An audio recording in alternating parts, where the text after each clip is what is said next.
Let's start question number 8 of exercise 8.1. So if 3 cot A is equal to 4, check whether this left hand side is equal to right hand side or not.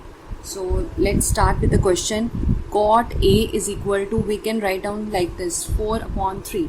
ठीक है, तो cot A किसके equal होता है? Base upon perpendicular के. सो हमें base और perpendicular given है. So let's draw the triangle. This is the base which is 4k, this is perpendicular which is 3k. we need to find out hypotenuse. ठीक है, तो triangle की हम naming कर लेते हैं A B C. so here it is A because हमें cot A given है, so our theta angle will be A. ठीक है, इसके अकॉर्डिंग बेस अपॉन परपेंडिकुलर, ये आ गया हमारा cot A. Base is this, perpendicular is this. तो चलिए पाइथागोरस थ्योरम की हेल्प से हाइपोटेन्यूज को फाइंड आउट करते हैं. अब मैंने k क्यों लगाया है? क्योंकि हमें ये रेशियो में गिवन है, तो साथ में कांस्टेंट को ऐड करेंगे. H square is equal to base है हमारे पास 4k का स्क्वायर प्लस परपेंडिकुलर 3k का स्क्वायर. ये बन गया 16k square 9k square is equal to 25k square. So h की वैल्यू आ गई हमारे पास 5k. ठीक है, so hypotenuse is equal to 5k. तो अब हमें क्या चाहिए? tan a की वैल्यू, cos a की एंड sin की. ठीक है, तो चलिए फाइंड आउट करते हैं. सबसे पहले tan a की value. tan a is equal to perpendicular upon base. इसमें हमारा परपेंडिकुलर है 3k upon 4k. k cancel हो गया, तो tan a की वैल्यू आ गई हमारे पास 3/4. Next value we need to find out cos a. तो cos a की वैल्यू क्या होती है? b/h. तो बेस है हमारे पास 4k, h है हमारे पास 5k. कांस्टेंट की वैल्यू कैंसिल हो जाएगी, तो हमारे पास cos a आ गया 4/5. Next is sin a. sin की वैल्यू हमारे पास है p/h. Perpendicular is 3k, h is 5k. k की वैल्यू कैंसिल, k मीन्स हमने कैंसिल कर दिया, सो इट बिकम्स 3/5. सो हमने तीनों वैल्यूज फाइंड आउट कर लिए. सो आई होप यहाँ तक आपको वैल्यूज क्लियर हो गई हैं, फाइंड आउट करनी आ गई है. अब हम अपनी वैल्यूज को पुट करते हैं चेक करने के लिए. So check left hand side 1 minus tan square a upon 1 plus tan square a.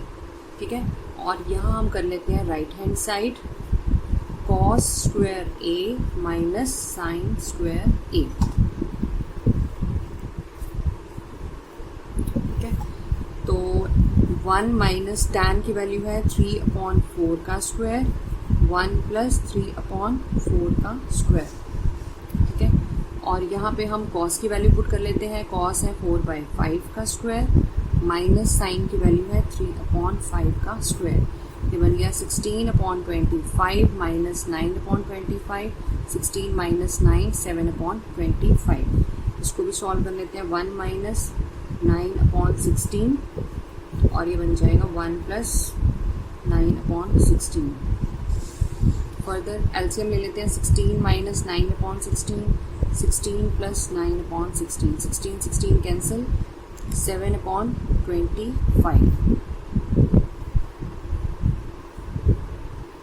तो देखिए हमारी left hand side and right hand side दोनों की वैल्यूज क्या आ गई हैं? Same. Left hand side equal to right hand side, hence checked. तो मीन्स हमसे जो क्वेश्चन में पूछा गया था कि आपको left hand side and right hand side में वैल्यूज पुट करनी है. हमने सारी वैल्यूज पुट की, हमारी दोनों के आंसर सेम आ रहे हैं. ठीक है, तो let's move to the next question. So our next question number 9 is in triangle ABC, right angle at B, if tan A value given, find value of sin A cos C plus cos A into sin C. चलिए पहले हम triangle draw करते हैं. Here right angle at B. ठीक है, हमें tan A की वैल्यू गिवन है, this is C. So here हमें cos C भी गिवन है, तो अगर हमें थीटा C लेना है तो हमारा C यहाँ बनेगा. राइट एंगल एट B और ये है हमारा E. इन केस जब हम वैल्यू कौन सी फाइंड आउट करेंगे? सी की, व्हेन थीटा इज सी तो हम इस ट्राइंगल को कंसिडर करेंगे, व्हेन थीटा इज ए तो हम इस ट्राइंगल को कंसिडर करेंगे। तो सबसे पहले हमें गिवन है tan A is equal to 1/√3। So tan की वैल्यूज क्या होती हैं, P/P, ठीक है। सो हेयर परपेंडिकुलर वैल्यू हमें गिवन है 1, बेस हमें गिवन है √3।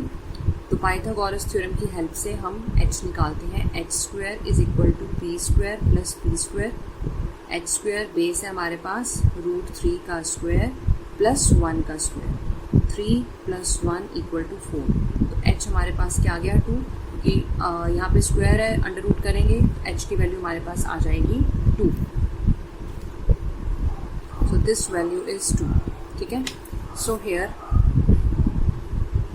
नेक्स्ट हम फाइंड आउट करते हैं सबसे पहले sign A and cos A की values. Sign A cos A, so sine की वैल्यूज होती है हमारी P/H, P है हमारा 1, H है हमारा 2। कॉस की वैल्यूज होती है हमारे पास कॉस ए P/H, तो बेस है हमारे पास √3 और h है हमारे पास 2। तो हमारे पास साइन की वैल्यू भी आ गई और कॉस की वैल्यू भी आ गई। अब हमें फाइंड आउट करनी है कॉस सी एंड साइन सी की वैल्यू। तो हम किसको कंसिडर करेंगे, पहले तो इसमें वैल्यूज लिख लेते हैं। h की वैल्यू तो 2 ही रहेगी, तो जब थीटा यहाँ पे आएगा तो हमारा जो बेस है वो यहाँ परपेंडिकुलर बन जाएगा, जो परपेंडिकुलर है वो बेस बन जाएगा। तो according to that cos C P/H ही होगा।